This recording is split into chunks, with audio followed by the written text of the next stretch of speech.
ಎಲ್ಲರಿಗೂ ಮಧ್ಯಾಹ್ನದ ಶುಭೋದಯ. ನನ್ನ ಹೆಸರು ವೇಸ್ಮಿನ್. ನಾನು 4ನೇ ತರಗತಿಯಲ್ಲಿ ಓದುತ್ತಿದ್ದೇನೆ. ನಮ್ಮ ಶಾಲೆಯ ಹೆಸರು ವಿದ್ಯಾಶಿಲ್ಪ ಅಕಾಡೆಮಿ.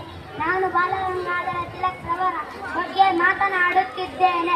ಭಾರತದ ಸ್ವತಂತ್ರ ಹೋರಾಟದ ಪ್ರಥಮ ನಾಯಕರಲ್ಲಿ ಒಬ್ಬರು. ಅವರನ್ನು ಲೋಕಮಾನ್ಯ ಎಂದು ಕರೆಯಲಾಗುತ್ತದೆ. ತಿಲಕರು ಮಹಾರಾಷ್ಟ್ರದ ರತ್ನಗಿರಿಯಲ್ಲಿ ಜನಿಸಿದರು. ಇವರು ಶಿಕ್ಷಕರು, ಸಮಾಜ ಸುಧಾರಕರು ಆಗಿದ್ದರು. ತಿಲಕರು ಸ್ವರಾಜ್ಯದ ಪರಿಕಲ್ಪನೆಯನ್ನು ಹಮ್ಮಿಕೊಂಡು ಬ್ರಿಟಿಷರ ವಿರುದ್ಧ ಹೋರಾಟ ನಡೆಸಿದರು. 1893ರಲ್ಲಿ ಗಣೇಶ ಚತುರ್ಥಿ ಹಾಗೂ ಶಿವಾಜಿ ಜಯಂತಿ ಮಹೋತ್ಸವಗಳನ್ನು ಆರಂಭಿಸಿದರು. ಇದು ಜನತೆಯಲ್ಲಿ ರಾಷ್ಟ್ರೀಯ ಏಕತೆಯನ್ನು ಮೂಡಿಸಿತು. ತಿಲಕರು ಕೇಸರಿ ಮತ್ತು ಮರಾಠ ಎಂಬ ಪತ್ರಿಕೆಗಳನ್ನು ಸ್ಥಾಪಿಸಿದರು. ಅವುಗಳಲ್ಲಿ ತಮ್ಮ ತೀಕ್ಷ್ಣ ಲೇಖನಗಳ ಮೂಲಕ ಬ್ರಿಟಿಷರ ವಿರುದ್ಧ ಹೋರಾಟ ನಡೆಸಿದರು. ಅವುಗಳಲ್ಲಿ ತಮ್ಮ ತೀಕ್ಷ್ಣ ಲೇಖನಗಳ ಮೂಲಕ ಬ್ರಿಟಿಷರ ವಿರುದ್ಧ ತೀವ್ರ ವಿರೋಧ ವ್ಯಕ್ತಪಡಿಸಿದರು.